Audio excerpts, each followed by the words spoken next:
قال النبی صلی اللہ علیہ وسلم کثرت ذکر الموت و تلاوت القرآن او کما قال صلی اللہ علیہ وسلم۔ اللہ کے نبی صلی اللہ علیہ وسلم صحابہ اکرام کی مجلس میں تشریف فرما تھے۔ آپ صلی اللہ علیہ وسلم نے فرمایا ان هذه القلوب تصدع كما يصدع الحديد اذا اصابه الماء۔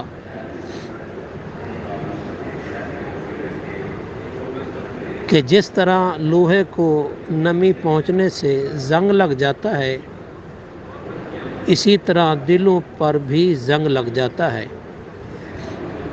اور دل ایک ایسا عضو ہے کہ اس پر تمام اعضاء کی صحت اور سلامتی کا انحصار ہے۔ اس لیے ہمیں چاہیے کہ دل کی صحت اور سلامتی کا خیال رکھیں۔ ایک تو ہم جسمانی طور پر دل اور بقیہ اعضاء کی صحت کا خیال رکھتے ہیں، ضرورت پڑے تو ڈیٹنگ کر دیتے ہیں، ڈیٹنگ شروع کر لیتے ہیں،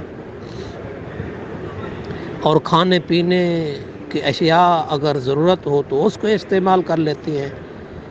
تو میڈیکل طور پر جہاں دل کی صحت اور سلامتی کا خیال رکھتے ہیں، اس سے کہیں زیادہ دل کی صحت اور سلامتی روحانی طور پر بھی خیال رکھنا چاہیے۔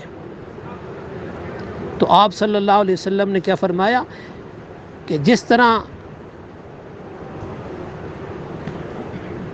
لوہا پانی میں پڑا رہے یا اس کو پانی لگ جائے تو اس کو زنگ لگ جاتا ہے، ان هذه القلوب تصدع، تو دل کو بھی زنگ لگ جاتا ہے۔ صحابہ کرام نے یہ بات سنی، خوف زدہ ہو گئے۔ قیل یا رسول اللہ وما جلاؤها، فوراً پوچھا اے اللہ کے رسول، پھر اس دل کی جلا اور صفائی کی کیا صورت ہوگی؟ آپ صلی اللہ علیہ وسلم نے ارشاد فرمایا کہ اس کی صفائی دو چیزوں سے ممکن ہے۔ سبحان اللہ، آخری نبی ہیں، خاتم النبیین ہیں، خاتم المرسلین ہیں، آخری نبی ہیں۔ آپ صلی اللہ علیہ وسلم کے بعد کسی اور نبی نے تو آنا نہیں تھا، آپ نے شروع ہی میں دو نسخے تجویز فرما دیے۔ عام طور پر ڈاکٹر جاتے ہیں تو ایک نسخہ دیتا ہے، وہ کارگر نہیں ہوتا تو پھر دوسرا نسخہ دے دیتا ہے۔ تو آپ صلی اللہ علیہ وسلم نے شروع ہی میں دو نسخے تجویز فرمائے۔ کثرت و ذکر الموت، پہلا نسخہ کیا ہے؟ موت کو کثرت سے یاد کرنا۔ موت کو کثرت سے یاد کرنا، موت ہر لذت کو ختم کر دیتی ہے۔ ایک انسان کو پتہ ہو کہ میری موت کا وقت قریب ہے تو پھر اس کو کس چیز میں لطف آئے گا؟ تو کثرت ذکر الموت، موت کو کثرت سے یاد کرنا، و تلاوت القرآن، اور قرآن پاک کی تلاوت کرنا۔ بعض محدثین نے کچھ یوں فرمایا ہے کہ جب ہم لوہے کو دیکھتے ہیں کہ لوہا زنگ آلود ہے تو پہلے ہم اسے نرم کر کے کھرچتے ہیں، پھر اسے دھو کر بہا دیتے ہیں۔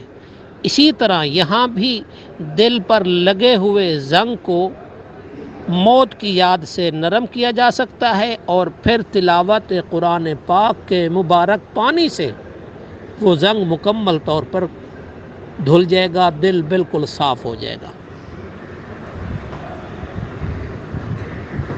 تو قرآن مجید میں اللہ تبارک و تعالی نے فرمایا یا ایھا الناس قد جاءتکم موعظۃ من ربکم وشفاء لما فی الصدور وہدی ورحمۃ للمؤمنین۔ اے لوگو، تحقیق تمہارے پاس تمہارے رب کی جانب سے نصیحت آ چکی ہے۔ قرآن مجید نصیحت، یہ نصیحت کس کے لیے؟ جو سنے، جو سمجھے، جو قرآن کریم کی مجلس میں بیٹھے۔